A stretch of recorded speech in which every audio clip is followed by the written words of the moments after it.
Olá, meus queridos alunos do ITQ, eu me chamo Altevi, sou pastor auxiliar aqui na Igreja Quadrangular Sede, atualmente lidero aqui o grupo de jovens da Igreja Geração Cross, sou esposo da pastora Roberta, que já foi professora de vocês, e recebi o convite então para ministrar diante de vocês aqui a aula sobre vida de Cristo e espiritualidade.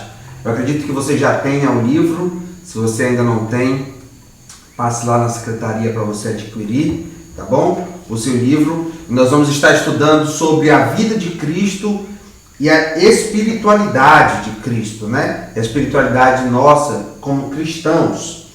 A primeira coisa que nós precisamos ver nesse texto, nesse capítulo, né? Do primeiro capítulo do livro, nós vamos falar sobre quem é Jesus.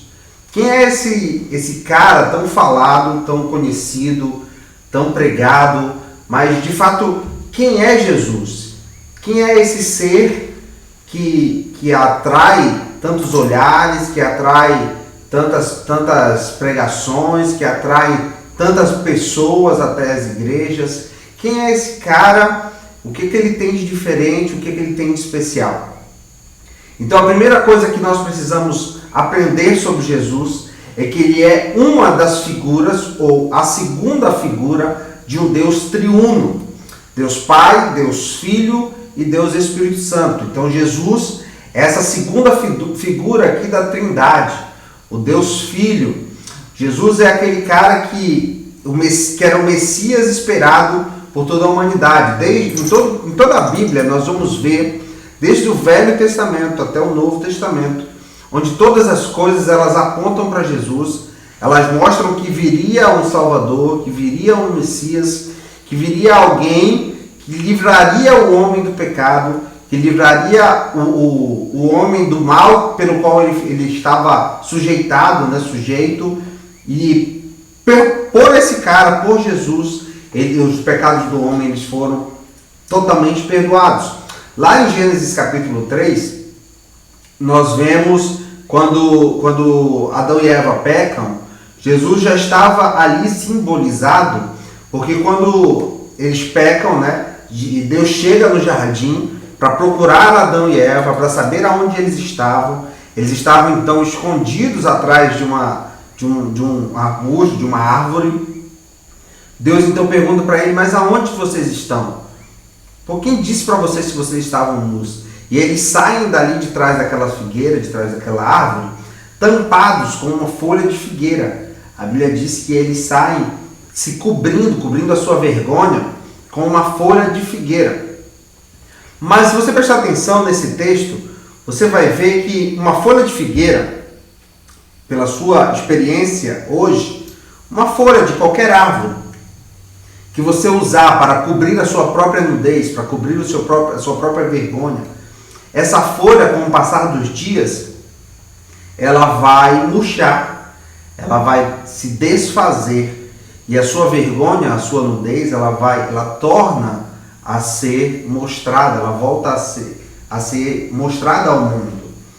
E quando Deus então percebe que o homem estava ali escondendo a sua vergonha, Deus percebe que o homem estava escondendo a sua nudez, usando ali o que ele tinha nas suas mãos, a sua própria força, a sua própria inteligência, Deus decide fazer algo que demonstra o quanto o plano perfeito que ele já tinha para o homem naquele momento.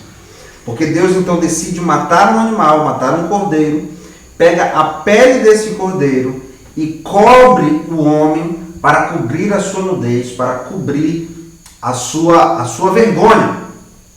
Se nós trouxermos isso, nós conseguimos ver Cristo exatamente nesse momento. E as nossas vidas não é diferente da vida de Adão e Eva. Enquanto nós, cristãos, enquanto nós, não cristãos, tentarmos esconder as nossas vergonhas, tentarmos esconder os nossos pecados, tentarmos esconder as nossas fraquezas com a nossa própria força, com a nossa própria inteligência, com a nossa própria sabedoria, uma hora essa nossa inteligência, essa nossa força, ela vai murchar, ela vai trazer à tona novamente os nossos pecados. E você deve conhecer muitas pessoas assim, que viveram anos na igreja, que viveram anos da sua vida escondendo algum pecado pela sua própria força, mas um dia a sua vergonha ela veio à tona, um dia o seu pecado ele veio à tona e acabou destruindo tudo. E o que Deus fez ali naquele momento era nos mostrar que a única forma de cobrirmos os nossos pecados, de termos os nossos pecados totalmente perdoados, é através da morte do Cordeiro, através da morte de um inocente, para que ele pudesse então me cobrir os meus pecados, cobrir os seus pecados. Ali nós vemos a primeira representação de Jesus enquanto aquele que seria o Salvador, enquanto aquele que seria o homem que tiraria o pecado do mundo. Ali o homem já havia cometido o seu pecado, e então Deus tinha um plano perfeito, onde um sacrifício seria feito, um sacrifício perfeito seria feito para libertar o homem desse pecado. Um sacrifício que nós chamamos de expiação, ou um sacrifício substitutivo, quando Jesus morre em meu lugar, em seu lugar, através de uma substituição ou de uma expiação. É nesse momento, então, que o homem ele alcança o perdão dos seus pecados, ele alcança a liberdade de Deus para a vida dele novamente, porque os seus pecados o aprisionaram, porém agora a morte de alguém que era perfeito, de alguém que não tinha mancha, que não tinha pecado e que se colocou no nosso lugar, que nos justificou, que nos tornou justo, a morte desse ser, a morte do Cordeiro, por isso que João Batista fala, eis o Cordeiro de Deus, que tira o pecado do mundo. O mesmo Cordeiro que lá no Éden foi morto para cobrir o pecado de Adão e Eva, agora é morto no Novo Testamento para cobrir o pecado de toda a humanidade. Porque ele era o sacrifício perfeito, a substituição perfeita, ele era a justificação para aqueles que creem em Deus. E a Bíblia diz que por um só homem o pecado entrou no mundo. Um só homem, através de Adão, o pecado ele entrou no mundo e todos os que nasceram a partir da linhagem de Adão nasceram pecadores. Porém, a mesma Bíblia, continuando o versículo, diz que por um só homem o pecado foi vencido e foi tirado do mundo. Então, por Adão, o pecado entrou no mundo, mas por Jesus, o pecado ele foi vencido. O pecado ele deixou de exercer a força e o domínio que ele tinha sobre a humanidade a partir de Jesus. Então, a chave para a salvação está em crer em Jesus e no seu sacrifício. Então, quem é Jesus? Aquele cara que morreu em meu lugar, que se fez um expiatório, um bode expiatório ou um cordeiro expiatório, alguém que morreu em meu lugar, alguém que se colocou como um substituto no meu lugar. Então, Jesus é esse cara a qual eu destino a minha fé, eu destino a minha crença, para que através desse ato de fé, crer então significa processo de fé, que deve ser então contínuo ou continuado, para que possa propiciar ao homem o receber da graça de Jesus, que é uma fonte inesgotável de vida. Então, o que é necessário para o homem ser salvo? Crer que Jesus é o Cordeiro de Deus que morreu em seu lugar e que tirou o seu pecado. Agora, o crer, ele vem de uma palavra grega que diz que é petis, né? Petis significa crer de maneira contínua. Então, crer em Jesus é exatamente isso. É quando eu vivo de maneira contínua crendo que Jesus morreu em meu lugar e que ele se fez pecador por mim, que ele se fez pecado por mim e que agora eu tenho vida e vida em abundante, porque ele é uma fonte de vida inesgotável. Esse é Jesus, o cara de quem todos nós falamos e o cara em que nós depositamos toda a nossa fé, toda a nossa confiança, porque ele fez o que ninguém mais poderia fazer, porque ele nos livrou daquilo que nós já estávamos destinados e condenados, que era a morte eterna. Então, esse é Jesus. Essa é a pessoa de Jesus, que nos trouxe vida, vida em abundância. E a sua trajetória na Terra, ela se divide em duas partes, né? Porque Jesus, ele era Deus, 100% Deus, e Jesus era homem, 100% homem. Jesus, então, vivia ali entre divindade e humanidade. Jesus era Deus e era humano. Jesus era divino e era humano. Tá certo? Quando, então, nós podemos comprovar a divindade de Deus? Essa divindade de Deus, ela é comprovada muitas vezes através de muitos relatos bíblicos, onde nós podemos ver que Jesus, que essa divindade era comprovada. Primeiro delas através de testemunhos daqueles que andavam perto de Jesus e percebiam que aquele ser, que aquele homem era um ser diferente, que ele não era um homem como os demais. Então, o testemunho dos discípulos, o testemunho das pessoas que conviviam com Jesus, testificava ou comprovava que Jesus era Deus. Outra coisa que comprova a divindade de Deus é os seus nomes, né? Ele é chamado, em Hebreus capítulo 1, versículo 8, de Deus. Ele é chamado de Filho de Deus. Ele é chamado de Senhor em Mateus 22. E ele é chamado de Rei dos Reis. Então, os nomes que eram dados a Jesus também testificam e comprovam a sua divindade. As suas obras, elas também testificam e comprovam a divindade de Jesus, né? Ele possuía ali, através das suas obras, através dos milagres que ele fazia, através da criação, através do perdão dos pecados. Lembra que tem um texto que até os fariseus falam, mas quem é esse que até perdoa os pecados, né? Porque Jesus, ele era Deus e ele tinha esse poder de perdoar pecados. Então, quando todos ouviram Jesus falando isso, que vai em paz, que não peques mais, que os pecados foram perdoados, eles se assombravam porque eles estavam diante de uma divindade, porque somente um Deus tem o poder de perdoar, de liberar o perdão sobre o homem diante de Deus.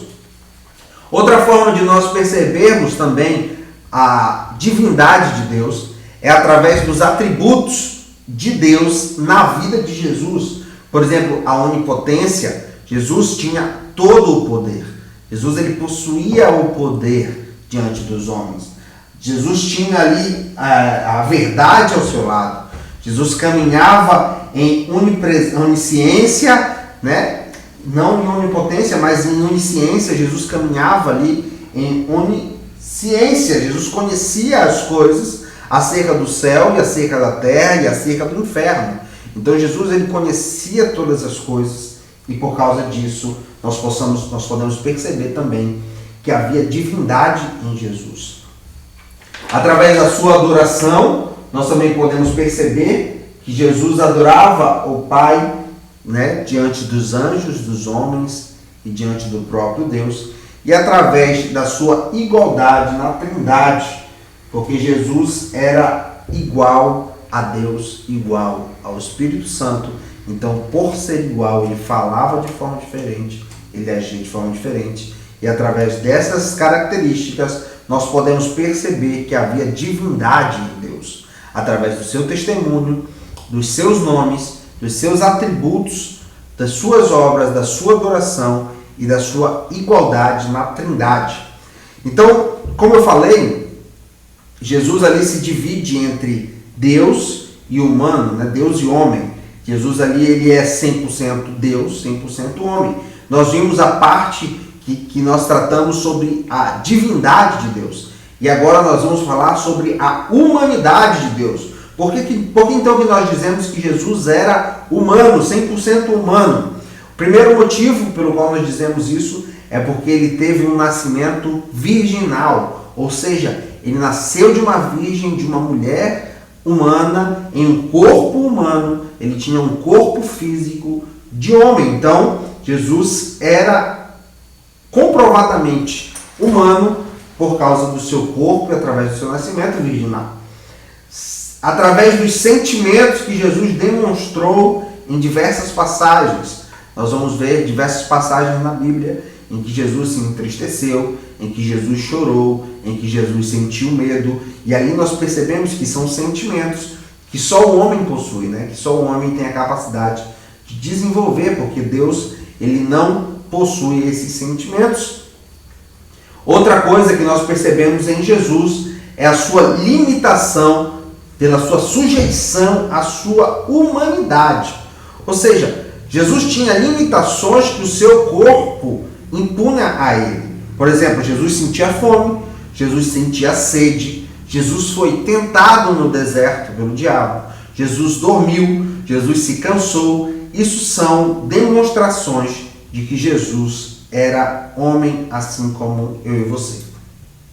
Certo, gente? Isso é fundamental que a gente entenda. A primeira parte que nós estudamos até aqui sobre quem era Jesus, essa pessoa que morreu no nosso lugar, o grande Messias esperado, o Filho de Deus, que tinha o poder de tirar o pecado do mundo.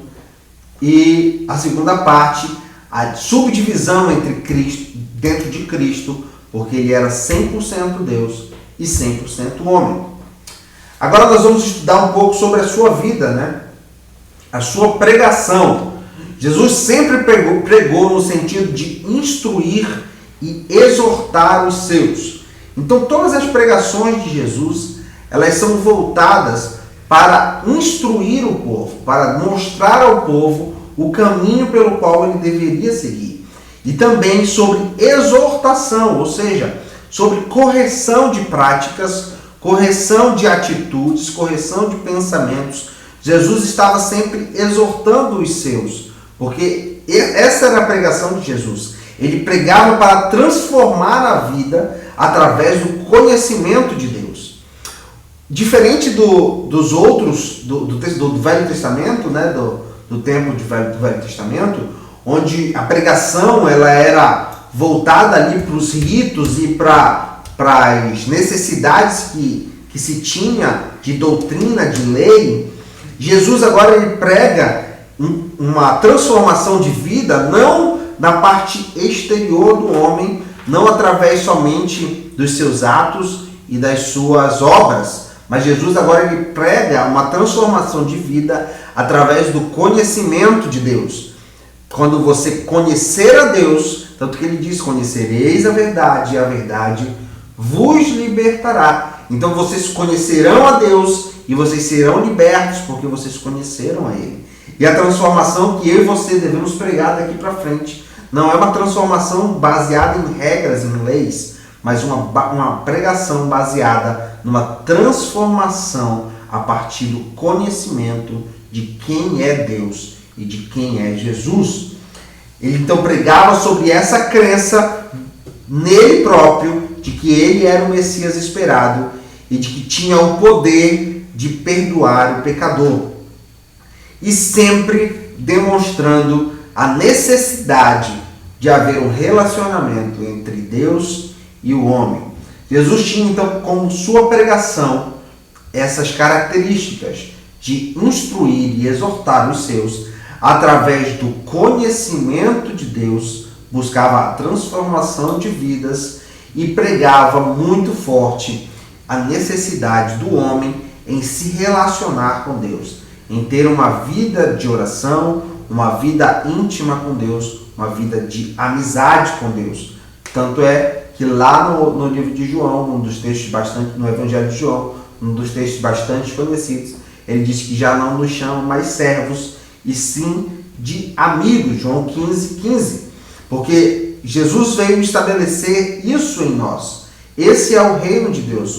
O reino de Deus é onde nós conhecemos a Deus e nos tornamos amigos de Deus por causa do nosso relacionamento constante e ininterrupto. Então eu e você, se cremos em Jesus, precisamos ouvir o seu ensinamento e nos relacionarmos com Deus.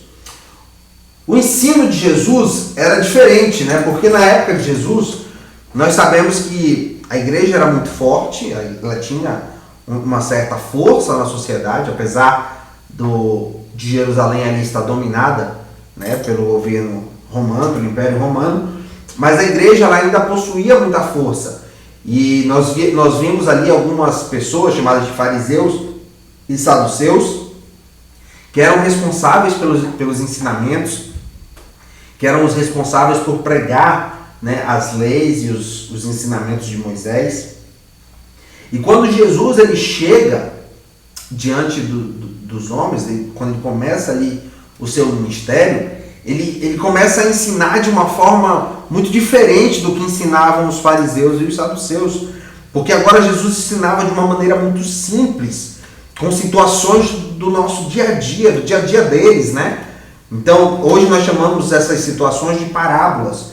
Jesus utilizava de parábolas, de situações do dia a dia, de exemplos diários, para poder ensinar de forma mais fácil e transmitir os ensinamentos de Deus para o povo.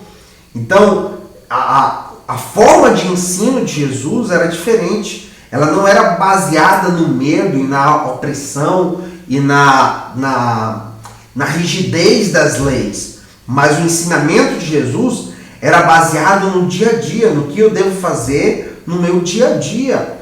O que eu devo fazer quando eu me deparar com alguém que me machucou? Aí ele vem e diz, você deve perdoar 70 vezes 7.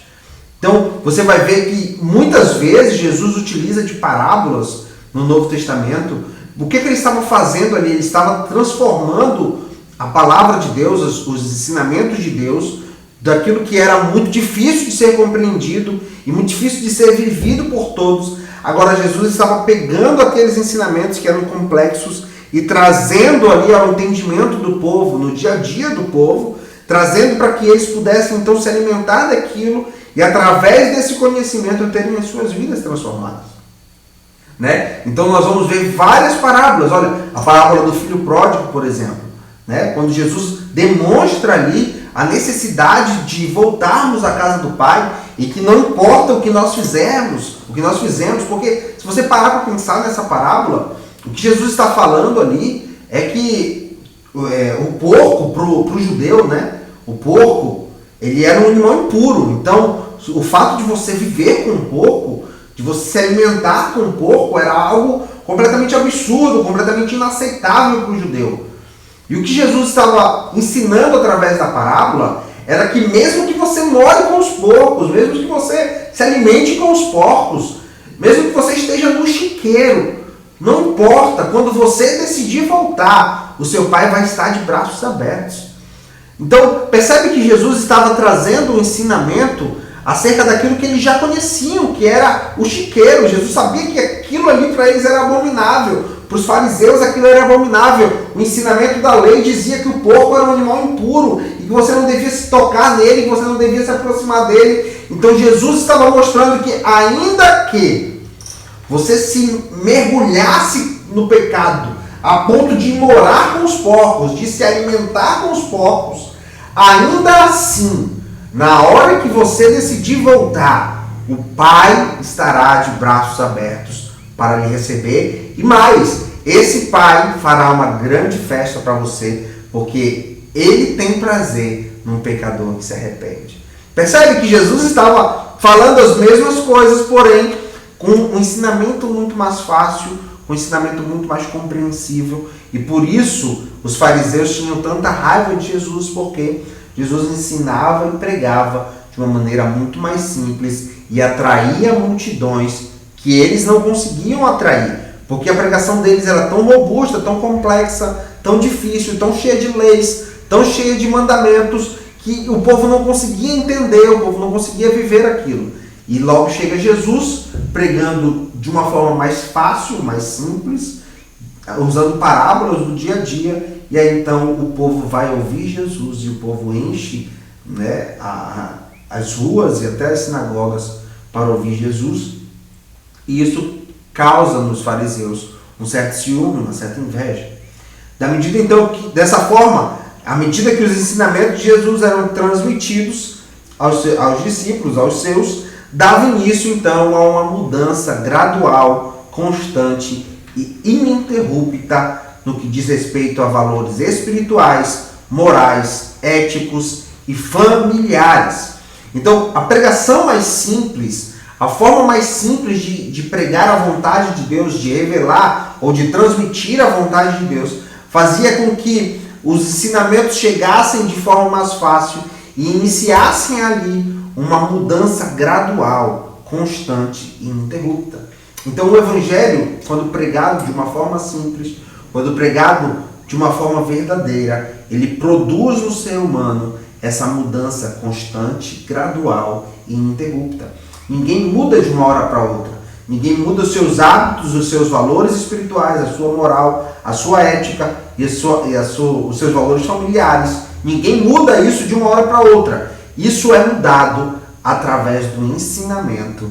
A partir de que esse ensinamento vai entrando na pessoa e ele vai recebendo aquilo que está sendo transmitido, essa mudança ela começa a acontecer gradualmente e de forma ininterrupta para sempre. Então, você hoje está fazendo ITQ, você está aprendendo muita coisa através do Evangelho, através da Palavra de Deus, mas ainda assim, sempre vai haver necessidade de nós continuarmos aprendendo, porque a nossa mudança ela precisa ser gradual, ela precisa ser constante e ela precisa ser ininterrupta. Então, até o dia em que Jesus voltar, nós vamos estar mudando constantemente os nossos valores espirituais, os nossos valores morais, os nossos valores éticos e os nossos valores familiares.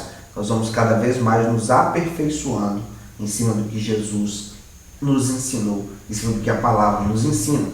E o sistema de valores de Jesus ele é estabelecido para o cristão. E podemos perceber que aqueles que adquiriram os ensinamentos de Jesus possuem esses valores. Que valores? Os valores que são chamados de regras de conduta. Ou seja, quando nós temos uma vida reta diante de Deus e diante dos homens. Então, aqueles que receberam o ensinamento de Jesus, automaticamente, eles começam a desenvolver esses valores de uma regra de conduta. Ou seja, quando eu agora começo a viver de uma maneira reta diante de Deus, onde eu começo a viver de uma maneira reta diante dos homens, diante da sociedade, né? Então eu tenho uma transformação de vida interior e exterior. Eu começo a ter uma mudança de vida dentro e fora da igreja. Percebe que quando os discípulos lá em Atos começam a sentir a necessidade de levantar os diáconos, né? Lá acho que, se não me engano, Atos capítulo 6, eles decidem levantar então os diáconos. Uma das características que eles pedem é que fossem homens de boa reputação. Por quê? Porque a boa reputação, os bons costumes, os bons valores, era uma demonstração de alguém que já adquiriu, de que já recebeu os ensinamentos de Jesus. Então, a boa reputação, os bons atos, as boas atitudes, sejam elas morais, éticas, familiares, elas servem de testemunho para aqueles que já receberam os ensinamentos de Jesus. Outro valor que nós precisamos possuir, que nós temos que possuir, se nós já adquirimos os ensinamentos de Jesus, é a espiritualidade, onde o interior é mais importante do que o exterior, onde o homem faz o seu próprio juízo de valor para discernir as suas ações e não julga as ações do outro. Então, quando nós falamos sobre os valores da espiritualidade, nós estamos falando sobre a necessidade do homem de olhar para as suas próprias atitudes, de olhar para os seus próprios pensamentos e dele próprio fazer esse juízo e dizer, puxa, eu errei nisso aqui, puxa, eu ainda preciso melhorar nisso aqui, eu ainda preciso evoluir nisso aqui, crescer nisso aqui. Isso é um sinal de que nós recebemos o ensinamento de Deus. A partir desse momento em que nós conseguimos fazer isso, nós já percebemos que Deus começou a trabalhar dentro de nós e começou a se mover dentro de nós. Outro valor que é muito característico aqui no sistema de valores de Jesus é a simplicidade, porque todo o Evangelho ele é simples, todo o Evangelho ele é claro e compreendido pelos homens, e não é mais uma questão de regras e mais regras e mais regras e mais regras, o que eu posso e o que eu não posso, isso eu posso, isso eu não posso, não é mais isso, e sim agora uma construção de uma vida baseada no amor. Então, outro valor fundamental é que nós desenvolvamos a nossa vida cristã na simplicidade, né? Onde o amor é a base de tudo.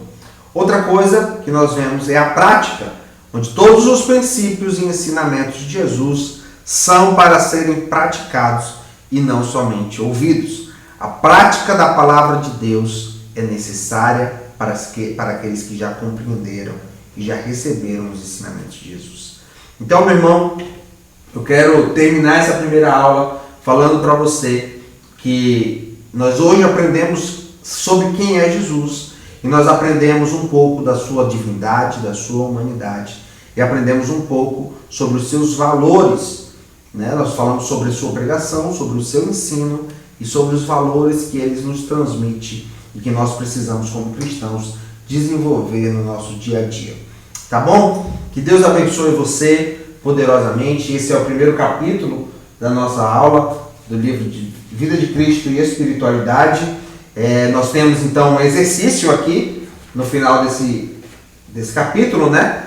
Então eu preciso que você faça, porque eles são avaliativos, como todas as outras disciplinas. Então você vai fazer aqui esse exercício, me entregar, não sei se quando vai ser possível, né? Nós estarmos juntos, mas você já pode ir fazendo para não acumular, ainda mais que está todo mundo de quarentena, né? Já dá para fazer aí o exercício na hora que tiver vaga. Faça o exercício e qualquer dúvida, acredito que a pastora Cláudia vai me colocar no grupo com vocês, e aí vocês podem me perguntar por lá, ou me mandar uma mensagem no privado lá, que a gente responde, que a gente tenta tirar qualquer dúvida, tá bom? Que Deus abençoe você, fique com Deus, até a próxima aula.